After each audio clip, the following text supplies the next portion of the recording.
So this probably shouldn't surprise you, but we've got a very busy schedule even for dinner. So we've kept you busy all day, meeting for the last 3 days, and I think it's been a great meeting. But we've got some things to do tonight that are fun, and so I'd like to do those for a little while. So on behalf of Peter and Chitra and myself, I want to thank some people. This is obviously a very complicated symposium since it involved both the clinical side and the scientific side, and I think it has gone just spectacularly. And there are a bunch of people who really have made it happen, and so I want to acknowledge them. So certainly the Transverse Myelitis Association, Sandy and Pauline and Paula and Stephen and Debbie and Jim have been at this for a long time and have done a great job, and I owe them a debt of gratitude.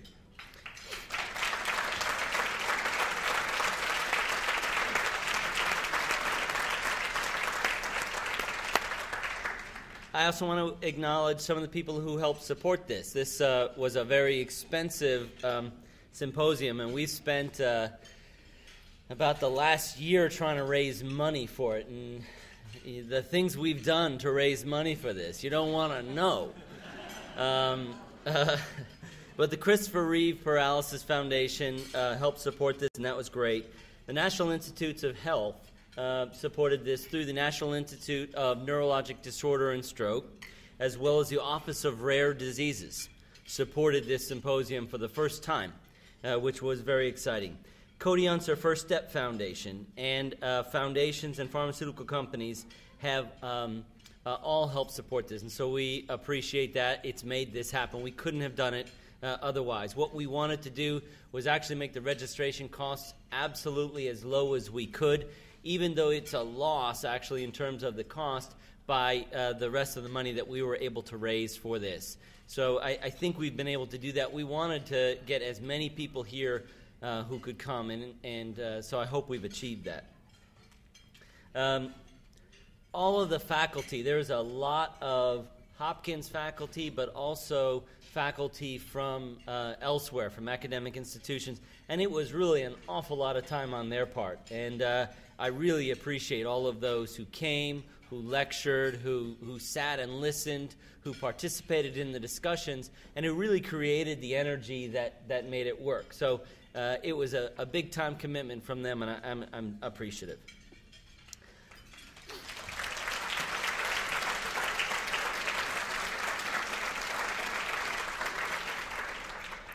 And then there are a series of kind of thankless jobs where if it goes well in that particular thing, you never notice this.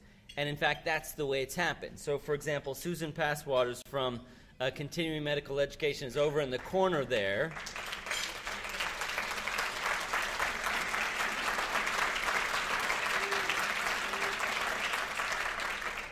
And I think from the CME part on Hopkins, it has been just spectacular. I couldn't have asked for anything more. Also from Johns Hopkins, Lisa Ashmore has been very helpful in helping us get this together. Lisa's over there. Would you stand up and just wave? Just wave a little bit.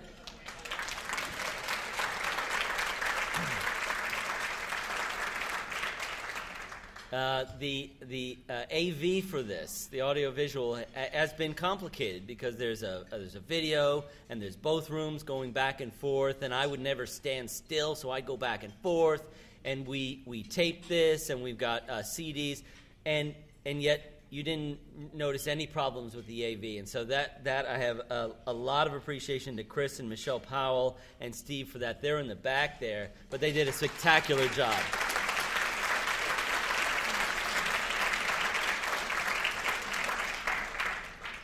From the Hyatt, I thought the place was great. I thought the food was great. I thought the conference facilities was great. And so from the Hyatt, Susan Houston and Michael Caccaro were very helpful, and I'd come back here in a second. Phyllis Carbonell is my secretary. I appreciate her assistance.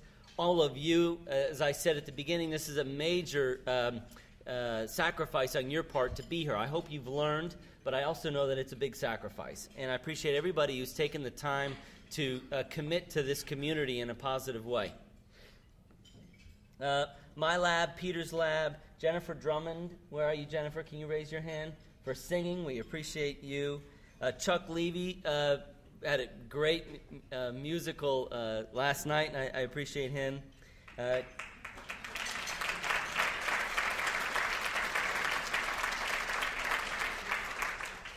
Karen DeBusk is over here, has been very helpful, and Julie Ferrace. Where are you, Julie? Julie's over there. Karen, raise your hand.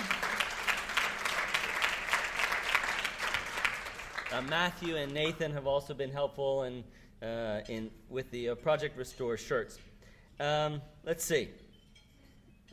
One announcement is the TMA Medical Advisory Board meeting is tomorrow morning at 11 o'clock in the morning. No, just kidding. It's 8 o'clock in the morning. Killing me. In the third floor executive boardroom. Chitra, is that it? All right, so I'm going to call Sandy up to the podium. Thank you, Dr. Kerr. You're welcome.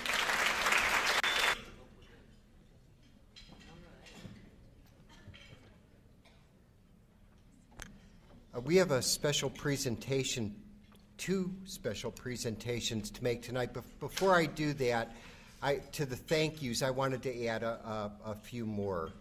I wanted to thank the officers of the Transverse Myelitis Association for being here. It is just unbelievable how much work these people do through the year on top of the incredibly busy schedules that these people have with their jobs and their families. They put in just so many hours of work to help everyone, and I am just so appreciative for all of the work that you guys do. And Jim. I also want to thank the Johns Hopkins TM Center for putting all of this together and for all of the stuff that you guys are involved with. And I want to say a special thank you to Doug. It'll never be lost on me that we found Doug through gunning. That has got to be one of the most incredible twists of life that there could possibly be, but we did. And I can't, if somebody asked me to package a human being to attach themselves to our cause and our concerns, I'm not sure I could figure out how to mix the ingredients in quite the same way that we have managed to find in this human being. He is a brilliant researcher. He is a wonderful caregiver, and he's just an awesome human being. And we're just so appreciative that you're involved in this.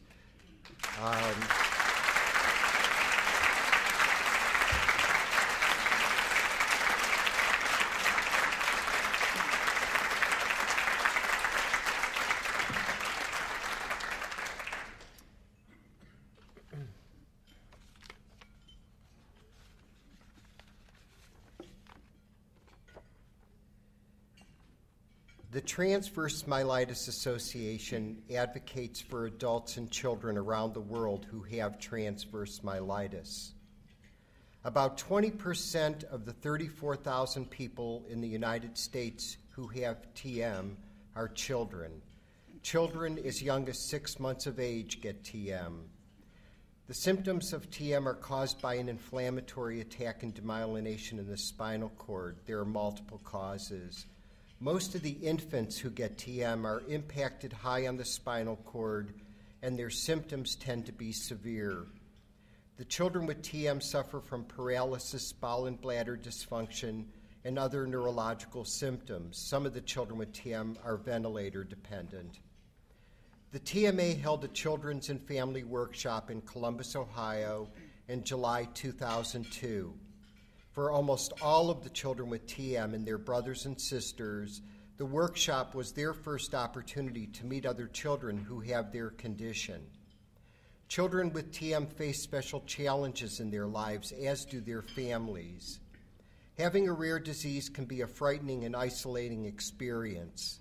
The TMA works diligently to help these children and their families by providing networking, information, emotional support, and encouragement.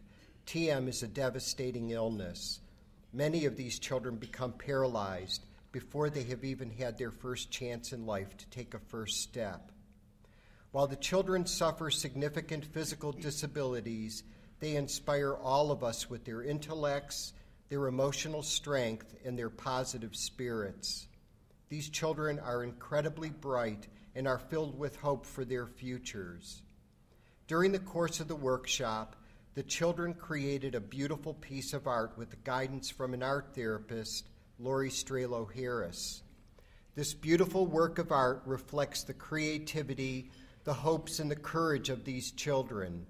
Their minds and hearts serve as a constant reminder to all of us of the strength and the resilience of the human spirit. These are truly remarkable and special children. The TMA is proud to have this wonderful work of art displayed at the Johns Hopkins Medical Center. The Johns Hopkins Transverse Myelitis Center is the only center of excellence in the world dedicated to medical care and research for people who have TM. More people with TM are seen at the Johns Hopkins Center than at any other medical institution in the world. It is only appropriate that the children's creation should be available for the majority of the TM community to enjoy and appreciate. It is our great hope that the positive and hopeful spirit possessed by these children and reflected in their art serve as an inspiration for the entire TM community and for everyone at the Johns Hopkins Medical Center who sees it. Wow, now how am I going to figure out how to do that?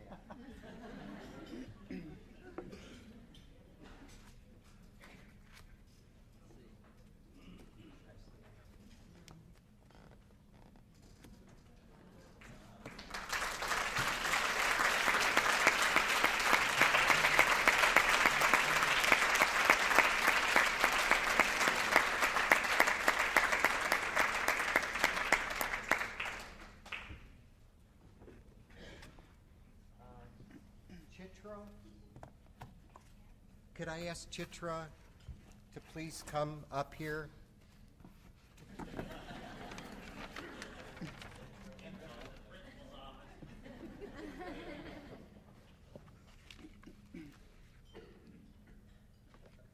Please just stand here next to Stephen and don't say anything.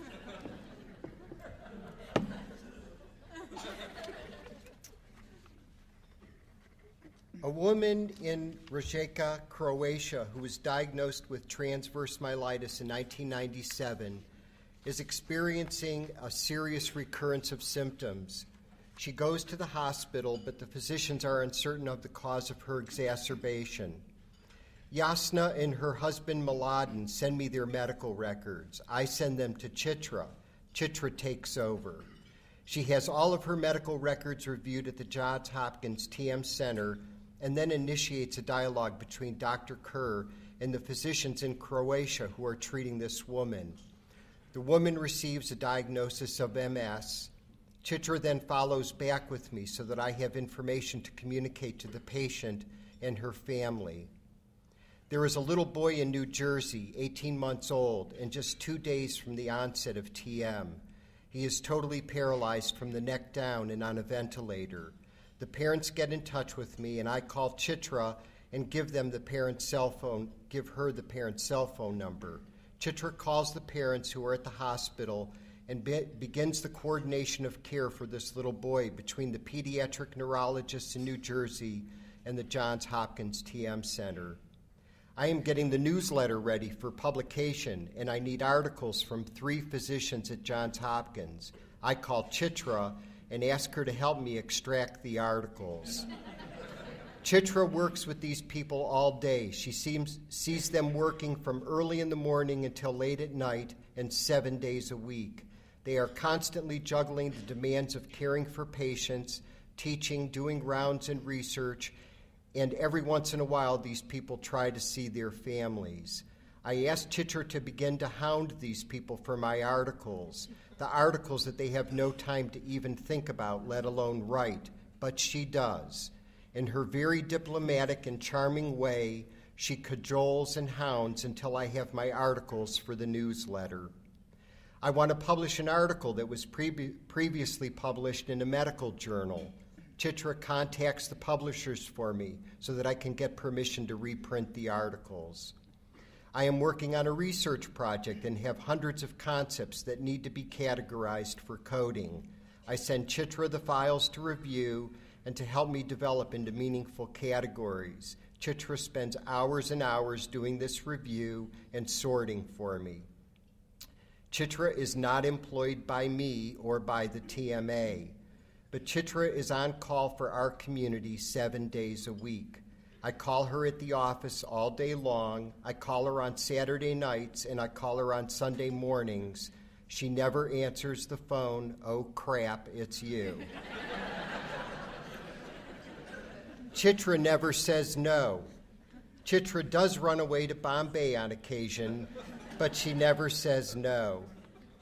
Chitra serves the TMA and the TM community in so many ways. Her impact and her service to our community are truly extraordinary. I know that when Chitra came to the Johns Hopkins TM Center, she was thinking she was taking employment at a job. The idea that Chitra is working at a job has long since disappeared. Chitra's work is about her ideals, her values, and her heart. Chitra isn't about making a living.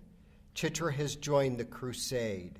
I can see it in her eyes when we are talking about a sick child or an adult who is suffering with severe depression or with horrible pain. I hear it in her voice when we are sharing our disappointments about not being awarded a grant for a study or for one of our workshops. Her enthusiasm for her work is about the people. She loves the people in the TM community, the people who have TM, their families, and the medical professionals who care for this community. It would be difficult to find another person as bright and creative as Chitra. It would be difficult to find another person who is as highly motivated as Chitra.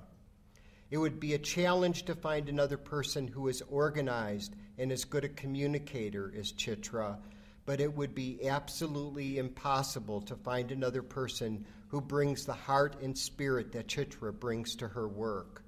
Chitra does work for the Johns Hopkins TM Center.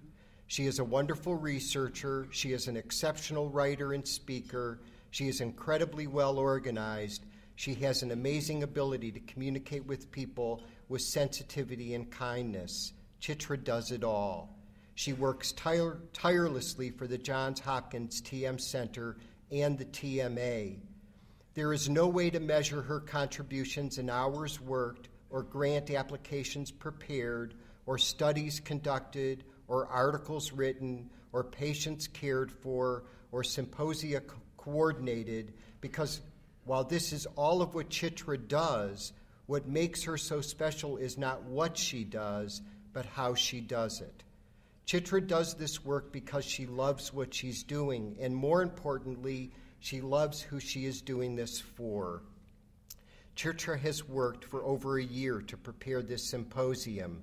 She has been involved in the coordination of every detail of the work, from developing the program agendas to inviting the presenters to applying for funding to negotiating the hotel contract to arranging travel plans to ordering meals.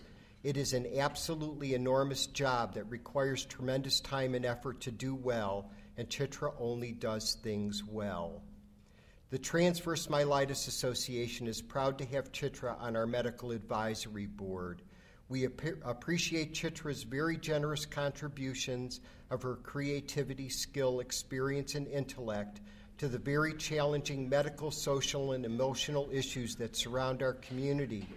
And most of all, We are grateful for Chitra's devotion and care and love of our community. We love you, Chitra. And we are pleased to award you with the first in 2004 TMA Distinguished Service Award.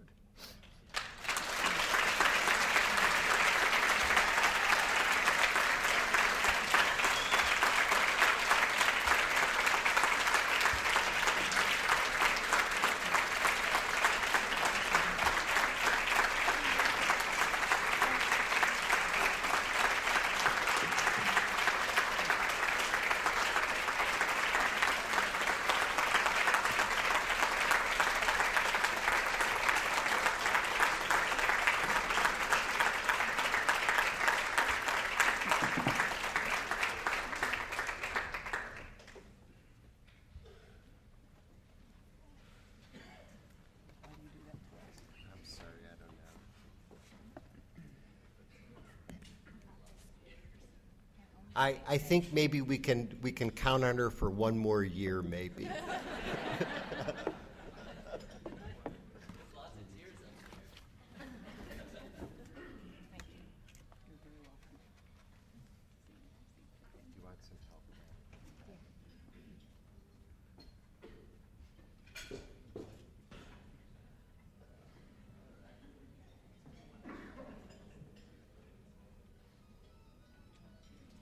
All right, so we have two keynote addresses, both of which will have data, and just like there was the other night. No, I'm just kidding. No quizzes this time either. Adam Kaplin, you all know well, so he's going to talk first.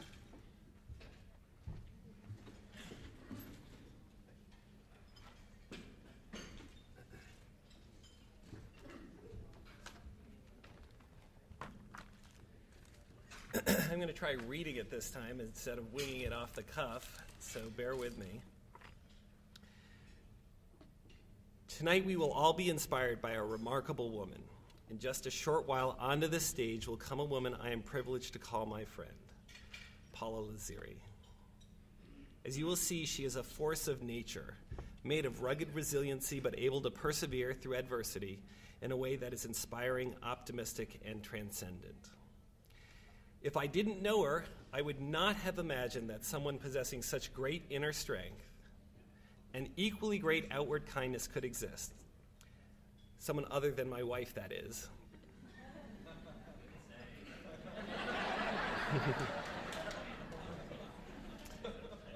We are fortunate to have here tonight a tremendous diversity of experiences, perspectives, predicaments, and goals. The exchange of ideas between care recipients, caregivers, care providers, and care inventors is what makes this conference so unique and so important. But this diversity of audience members here tonight also means that the way Paula's talk will reach and impact each of you will be different. For many, her talk will be an instant source of inspiration. For she is a modern-day hero, and her journey helps us to understand ourselves and our situations from a new perspective. Joseph Campbell, a teacher and author who understood mythology better than most, has said this about heroes such as Paula. The hero's journey is an internal psychological drama. You know, I had to go there. Each of us has a hero, a sage, a princess within. Each of these pulls and pushes as we journey through the story that is our life. We all need of these energies to pursue life. We all need all of these energies to pursue life's adventure. As the hero journeys the, quote, road of trials, and we pursue the trials of our everyday lives, the heroic task is to integrate these parts or energies and win the prize, our individuality, our sense of place, and our sense of hope. But for some here in the audience tonight, the full impact of Paula's 25-year journey and sense of purpose will be more thoroughly appreciated in days to come. At present, some of you are still suffering, perhaps from wounds that are too fresh at present to find inspiration in Paula's words and shared experiences. Her indomitable positive attitude and sense of hope for many of you may serve as a painful reminder of how large the gap is between where you are now in adjusting to life under altered circumstances and where you would like to be. Some of you are demoralized. Some are depressed. Now, I hope you can distinguish the difference, by the way. Some feel yourselves unable to return to the person you were before the illness set in. Some are unable to believe that such a return is even possible. For you, I wish to share what I hope will be an inspirational story about someone who sat precisely where you are now at the last TM conference in Baltimore in 2001. I want to tell you about another courageous individual who I will call John. Prior to the onset of TM, John was a jovial man with a quick wit. He was very social and very often the life of the party, and he went out with his friends and family. He was a hard worker and a devoted family man. 1 year before he came to the last TM conference in Baltimore, John suffered the acute onset of transverse myelitis.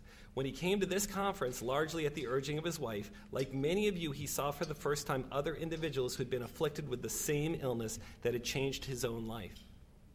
For John, however, this served as a reminder of the devastation his illness had caused, and he wished to escape, believing himself unable to receive support from the other people with TM attending the conference.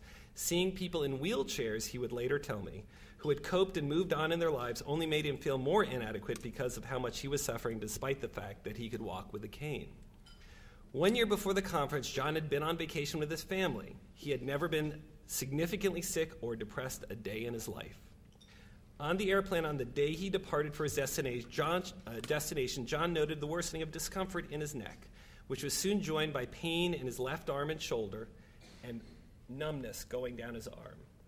The evening, while in his hotel room that evening, while making his way back from his bathroom to his bed, John became weak in his legs and short of breath, so much so he couldn't complete the journey. His wife called 911. 3 hours later, John was in a hospital with a tube lodged in his throat, making him breathe with his arms and legs completely paralyzed. He was extubated 4 days later, flown to Johns Hopkins, where he was diagnosed with TM, involving his cervical spinal cord from C1 to C3. After spending a month in a rehab hospital, John went home with crutches. He had a remarkably good recovery, given how severe his initial presentation was. He would soon trade these crutches for a cane. The weakness and spasticity in his legs persisted, although his arms had regained essentially most, if not all, of their strength. He had no feelings of pain or temperature below his neck, and he did have bowel, bladder, and sexual dysfunction to a greater or lesser extent. He also had a feeling of sadness that at times he would wish that death would come and remove him from his suffering. John had stopped going to sports events with his family and friends, feeling like the wheelchair he had to use for long distances was too much of a burden on them, and the breaks he had to take to catheterize himself was too embarrassing. He felt he was not the same person and had lost interest in the things he used to enjoy. He became tearful frequently, which had rarely happened in the past. He was constantly fatigued and virtually had no energy. When he introduced himself to people who he was meeting for the first time, he would tell them apologetically, "This isn't me." At the TM conference about a year after the onset of his TM, he saw me talk about TM and depression. During my talk, I showed a slide I showed 2 days ago, of a child talking about her father's treatment for depression. John was reminded of how he had not done things with his children because of his embarrassment about needing to use a wheelchair for long distances, and he felt he needed to get help, at least for his family's sake, if not for his own. At his first meeting with me, John told me he was embarrassed about his condition. Quote, "I feel sorry for myself. I was a good father, a good husband, a good churchgoer. Why did this have to happen to me? Sometimes I think God is punishing me for something I've done, and I want to know what it is so I can fix it." John said he struggled constantly with the thought that he was a burden to be around. His wife told me that he had stopped going to physical therapy because it was too much of a chore and stopped going to church, which he had previously done regularly. He is his biggest obstacle to going forward, she told me, not his disabilities. I explained what depression was to John, how there's a part of the brain that regulates people's moods like the thermostat regulates the temperature of the room. We spoke of how the thermostat becomes stuck on sadness and depression, and how this depression had become activated in his brain as a result of his immune system being deranged in transverse myelitis. I told him how it was no different fundamentally than other effects of his transverse myelitis on his nervous system. I told him what he was going through was a disease called major depressive disorder, and not weakness, nor a character flaw, nor merely a failure to cope. He started taking an antidepressant and agreed to see me regularly for talk therapy, although he was not convinced he had depression and had only a little hope that things could get better. At his appointment with me 3 weeks later, John announced, quote, "Over the weekend I had the best day I've had in a long time." He went to church. He had also gone to a sports game with friends that on that day, on that day was cracking jokes and livelier than he had been in a long time. He overheard 2 men at the game talking about how they would rather die than not be able to have sex again. He commented to me that the 2 men were sorely in need in getting a life. I thought of a quote I had once heard: "When you don't have any money, the problem is food. When you have money, it's sex. When you have both, it's health. And when everything is fine, it's family." 1 month after he started seeing me, John told me that he had begun feeling pretty good almost every day. His friend told him recently that had it not been John who had been the one who got TM, he would have expected, had it been him, the friend, instead of John who had gotten TM, he would have expected John to push him around in the wheelchair at games. John agreed that he would not have felt put out in the slightest were the shoe on the other foot. John now considered that his need to catheterize himself at sports games was really no different than when his friends went to use the bathroom. John confided that he had a joke with his wife about seeing me. He told her in the morning on the days he had appointments with me that he was going to see his, quote, nut doctor, and she inquired whether this was his psychiatrist or his urologist. On this day, she told John to, quote, throw your doctor a bone and tell him how much better you're doing, unquote. She had seen a big difference in him with the treatment. He was more romantic, more motivated, and less fatigued. Now, instead of pervasive fatigue, John found that a 15 to 30-minute nap in the middle of the day was all that was necessary to recharge his engines. John admitted that he had been reluctant to accept that his symptoms were due to depression, in part because of the stigma surrounding mental illness. He also said that he thought that everything he had been going through was, quote, normal, unquote, for people with TM. Wouldn't you be depressed too if you had TM, he had asked me at our earlier meeting. Now he even confided in his eldest daughter that he was undergoing psychiatric treatment for depression, and she was glad he explained this to her. She had noticed a big difference in him after he'd gotten TM and was relieved to hear that this was caused by something that was treatable. 1 month later at Thanksgiving, John was in good spirits and reported he was now on an even keel. He had 25 friends and extended family members over to his house for the holiday. This was regular for him and his family. John was touched when his nephew gave thanks for how close the friendships were between the people sitting at the table that Thanksgiving. After the guests left, John and his wife remembered how 1 year earlier, after they'd returned home from the rehab hospital, he had returned home from the rehab hospital with the diagnosis of TM. They had not had a single Thanksgiving meal with the family that Thanksgiving and instead spent their evening weeping together. He was now thankful that he felt much better physically and mentally. He was going to PT 3 to 4 times a week again. Sometimes he didn't want to go beforehand, but he always felt good after he had exercised. At his appointment 3 months after he began treatment, John told me he was 100% back to his old self. He had his old sense of humor back, and his ability to enjoy being with his friends was the same as it used to be. He said that he felt the treatment he had been receiving was a good mix of medication and talk therapy. The medication he felt had allowed him to think more clearly about his situation and improved his energy and sleep.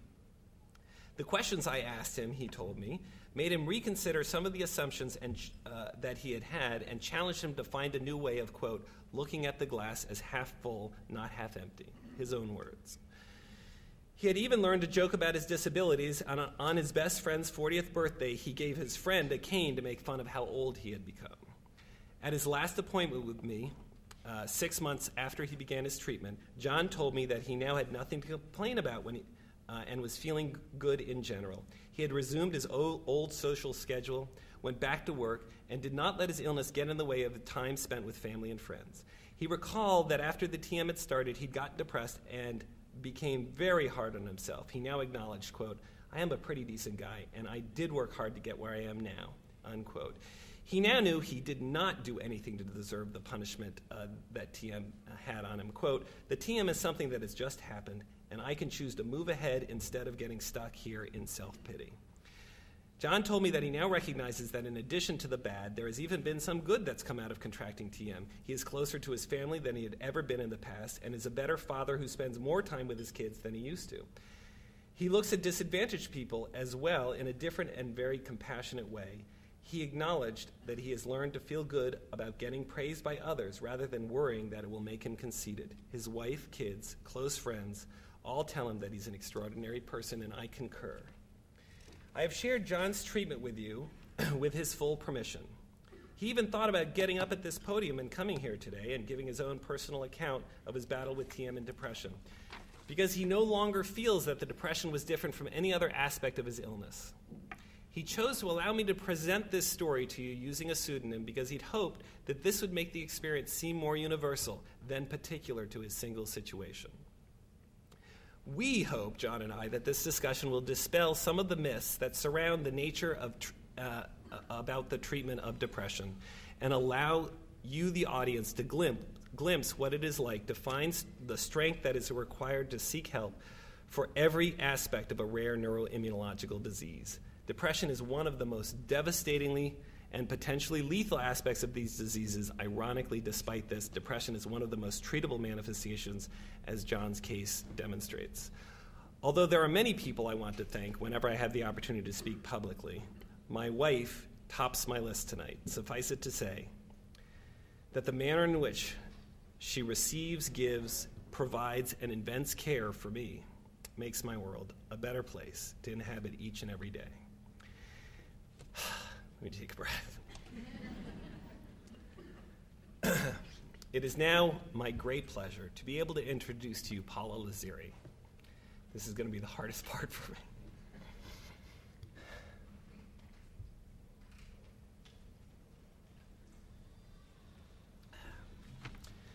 Officially, she is the treasure of the TMA, but I believe Den Mother is perhaps a more accurate title. Robert Ingersoll. I hope you have a better time than I am with this.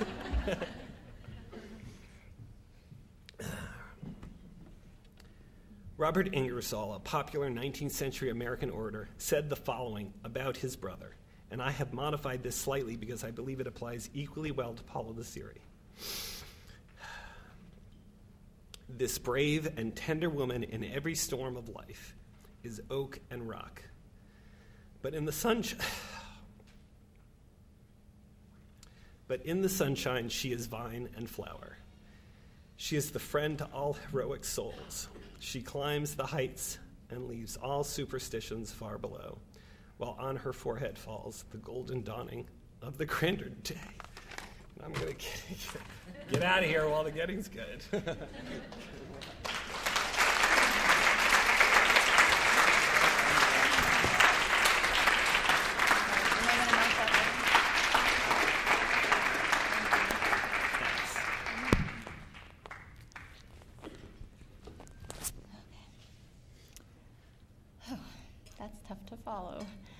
Hello, everyone. Before I begin tonight, I just want to point out, with me, I brought lots of pictures of the most wonderful people in my life and wonderful moments. So, with that, Chris will start my slideshow. It is so wonderful to be here with all of you. Over the past weekend, it has been great to spend time with my old friends, and it's been wonderful to make new friends with so many of you. We all share a very special bond. No matter where we come from or our backgrounds, we all share some life-changing experiences. If you have transverse myelitis, ADEM, Devick's disease, or optic neuritis, I understand what you've been through. I can relate to the experiences you've had. We can share these experiences in words, and by sharing, we can help each other feel better. Or we can just sit with each other in silence, and we will both know and understand. We do both have a very special bond. I have had transverse myelitis for 25 years. I was a happy, healthy 12-year-old girl. I was very athletic and athletic and involved in gymnastics since I was 3 years old. I had hopes of one day making the U.S. Olympic team.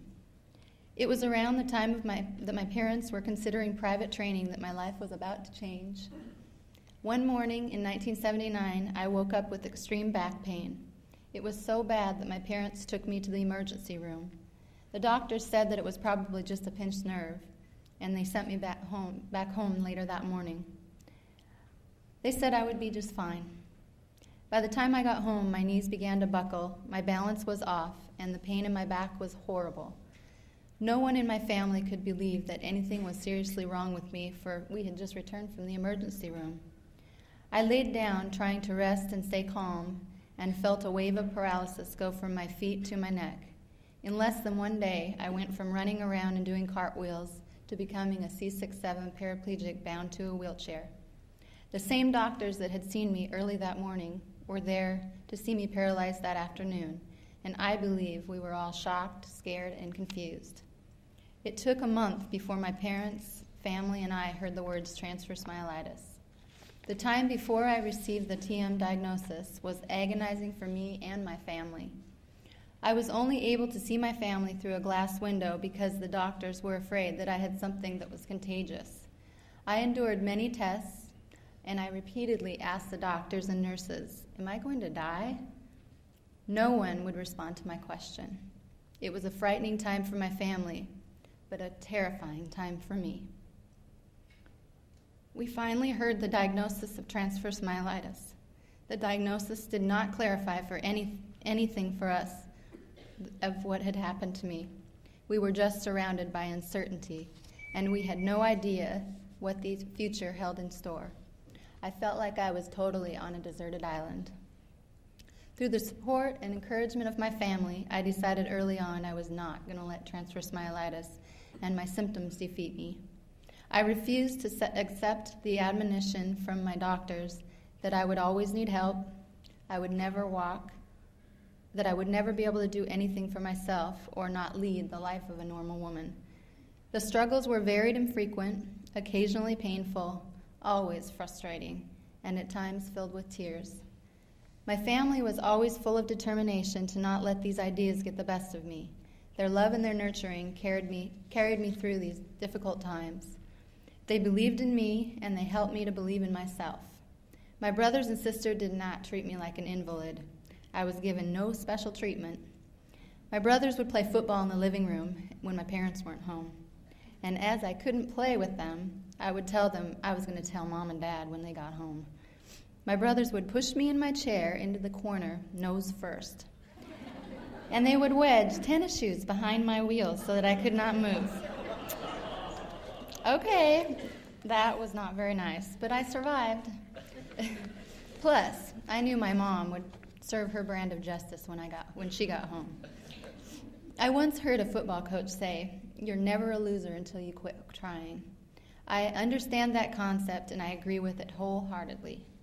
I have pushed through 4 major spinal surgeries, 3 of which failed. The 4th was finally a success. I had a full spinal fusion to handle the scoliosis that had developed after getting TM. I have endured the months and months of separation from my family while I lived at Children's Orthopedic Hospital in Seattle, with only short visits to home on the weekends. I tried to keep my determination intact while I fought for my rights and the rights of other young people in the hospital.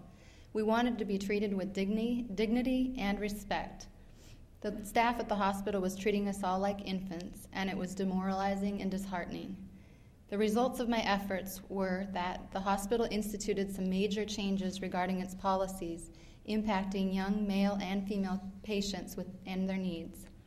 I persevered through 3 years of high school. While pushing my way across the campus, I suffered a collapsed lung. Those were 3 years of very sore palms and battered feelings. Those were 3 years of very few friendships and very limited access to school functions. High school can be a difficult experience when you look and act just like everyone else, but it can be excruciatingly difficult when you look and act differently than everyone else. I had it in my head and my heart that I was going to walk across the stage to receive my high school diploma.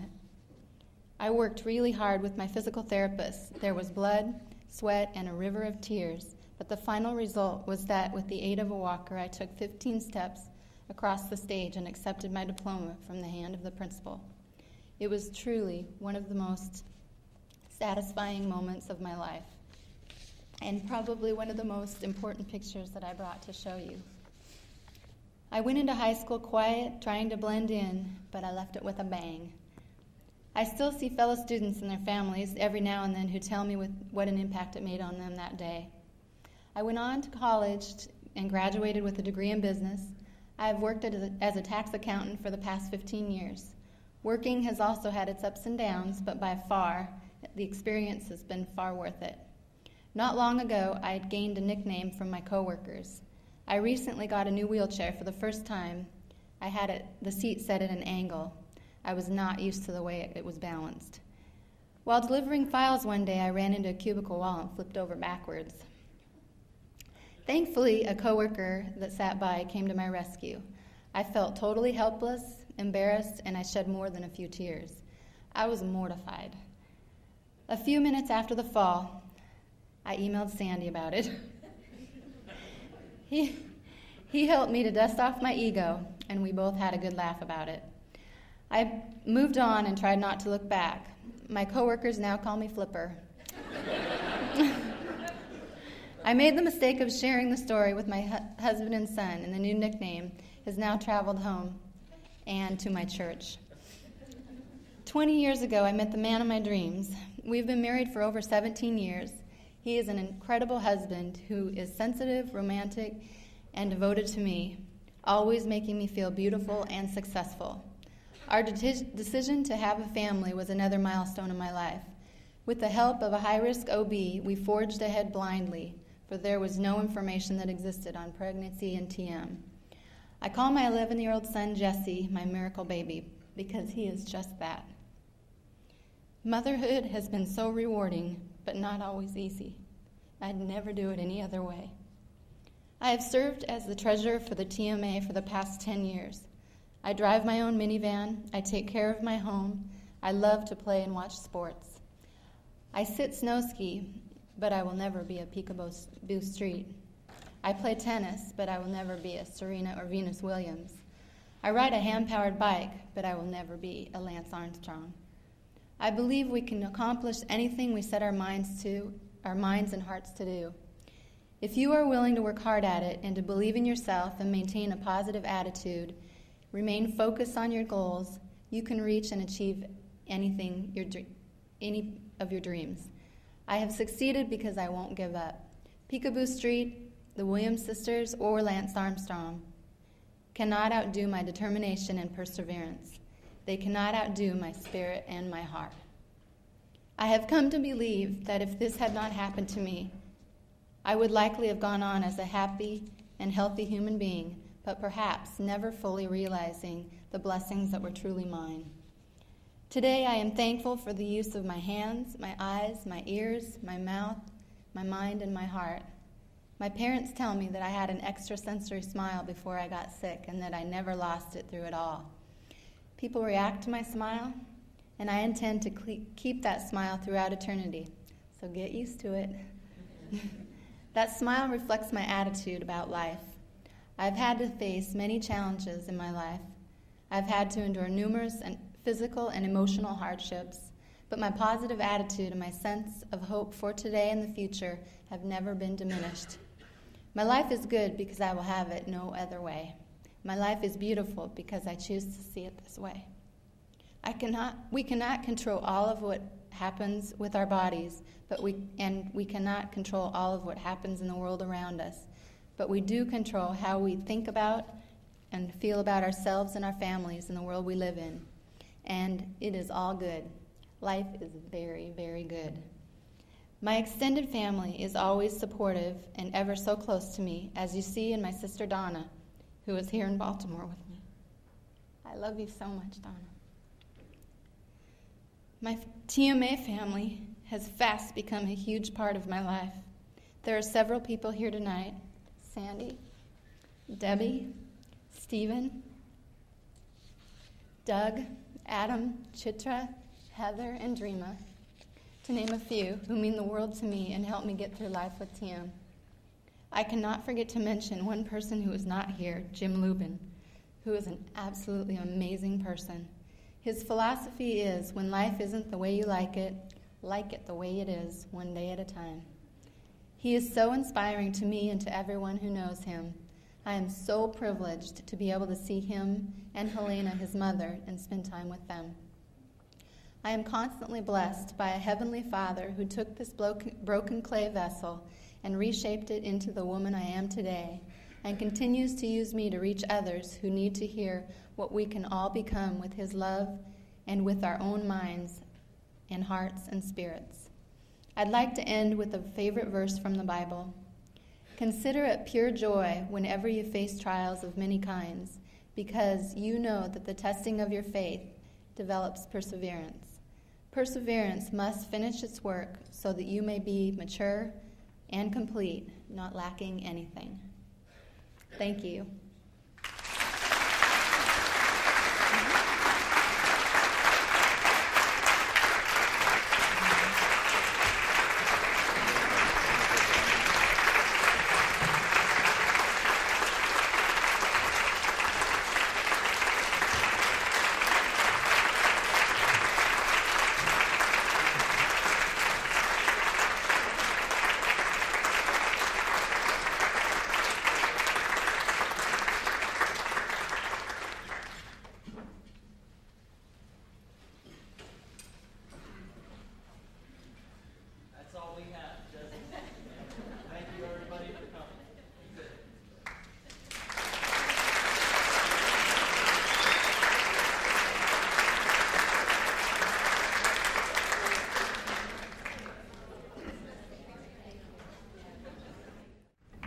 Thank you, Doug. Can you guys hear me okay? Yeah. Okay, cool. First off, I would like to take this opportunity to thank the people who have made this outstanding symposium possible. Without the dedication, devotion, and passion that comes from the depths of their souls, this breakthrough in medical science and emotional understanding just would not exist. First of all, I would like to thank the man who not only has inspired me to think good of doctors and scientists, but has more importantly understood from the beginning how important it is to share data amongst other brilliant MDs and PhDs. Of course, I'm talking about Doug Kerr. Everyone here who knows Doug knows what brains of excellence he carries along with his passionate heart. Personally, I've always said that he's a dork and a nerd, but however, he goes beyond the call of duty to spend hours and hours studying the nervous system forwards, backwards, upside down, inside out, to ultimately seek out what most of us only so far dream will happen, to find a cure. But when you talk about a cure, especially when it involves the nervous system and people like you who live through it daily, a cure means something more than what you read in articles and books. It's almost like an invisible path in which we cannot feel, but have blind faith in its existence. Hang on here. I just would like to say thank you, Doug, Johns Hopkins, all you nerdy doctors and scientists, and of course, everyone here who, like me, lives, breathes, and eats paralysis. Thank you all for believing in this invisible path. It's all relative, really, and tonight and these next few days, a very important symposium will flourish into history, and in our hearts, it will be a celebration of information. This has been such a crazy world for me. This journey and moment started for me 5 years ago. I was 12 years old and healthy, and because of a split, paralyzing second, I have learned more about life and myself. Creating the Unser First Step Foundation was step one. Early on, I understood that the only way paralysis, transverse myelitis, and other related neurological diseases would ever be non-existent is only when doctors talked and data was shared. What started out as a ball of anger has now grown into the greatest thing that ever happened to me. What started out as a frustration has now turned into all of this. And to tell you truthfully, I cannot be more honored to represent that change. And because of all of this, I've recognized that my experience from the last 5 years has not only driven me to grow up, but has also made me realize my purpose is greater than myself. I'm only the face, but my inspiration is drawn from that invisible path, and this invisible connection we all share as a family. No matter where I go, what I do, who I meet, I keep this connection alive, and I think of everyone who fights this invisible fight. In other words, looking back at all I've experienced, whether it was driving an equipped 450 horsepower Ford Lightning pace truck in Miami, scuba diving in the Cayman Islands with other physically challenged people who had their own touching stories to share, or being kissed by Steven Tyler backstage at a concert, who puzzled asked my mom, why the hell is this blonde chick in a wheelchair? I know I do not do any of it alone. My inspiration comes from all you real people, and I mean everyone who either has a powerful story or who has become a nerd and has a PhD. However, I do have one request. In the next few days, weeks, months, years, and in the future, embrace everything around you. Take a chance, for tomorrow is not promised, and object to everything beyond the ordinary and reachable. Absorb all information and never regret, for it is just a waste of precious time. I also hope that everyone here gets involved with this cause in some way, because I know that as a team, we can all make the greatest difference. So what does the future look like? Well, for me, I'm in my last year of high school and can't wait to go to college. I know what you're thinking, parties and boys, but trust me, those will be minor classes. In September, the Unser First Step Foundation has been invited with the Christopher Reeve Foundation to go to Congress, where our efforts of educating the political world about the breakthroughs of medical science will be taken a step further. After that, the foundation plans to go after emergency room doctors and other teaching hospitals about this very exciting time. Something that is currently going on that Doug mentioned is my brother Al's career in auto racing. Just 2 weeks ago, I was in Wisconsin watching Al race with a Project Restored decal on his car. So see, the invisible connection runs in everyone who's affected by it in some way. And of course, the future brings a cure. Actually, a cure has already occurred. It is just time and that moment need to collide and cross each other's path. My teenage years have been experienced in a wheelchair. And even so, I still have the same wants and desires just like every other teenage girl. I used to ask myself, why me? Will I ever have a boyfriend? Will my friends still like me? And I guess since I once doubted myself in life, I now feel it is extremely necessary to break boundaries society creates and do anything and everything as outrageous as possible. One thing that my friends learned to understand is that life is way too short to worry about the little things, which in perspective never means anything. Life goes on no matter what. It's what you do with it that matters. So I guess my message at this moment is that there are those people who find a rose and deal with the thorns. And then there are those who embrace the thorns first so they can really see the true beauty of the rose. Everyone in this room are those who first see the bitter, the bad that life brings. And therefore, we are all the ones who see the real true beauty of life. I've come to realize that sometimes the challenge and the fight is actually extremely beautiful. There are two people that demonstrate this beautiful fight who have been fighting this battle since before they taught me how. Sandy and Pauline and everybody from the Transverse Myelitis Association, stand up. Stand up or wave your hands.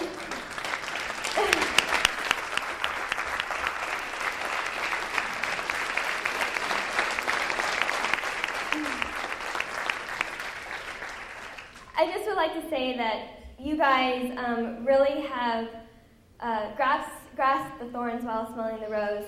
And I just want to thank you for all the help you have done to make this cause grow. I love you guys.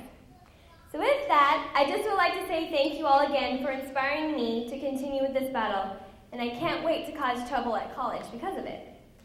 When I look at all of this, my hope is shined, and the possibility of making Walk This Way become a reality is actually closer than just a dream. So let's go party, for life may not always have music, but let's dance anyway. Thank you guys so much.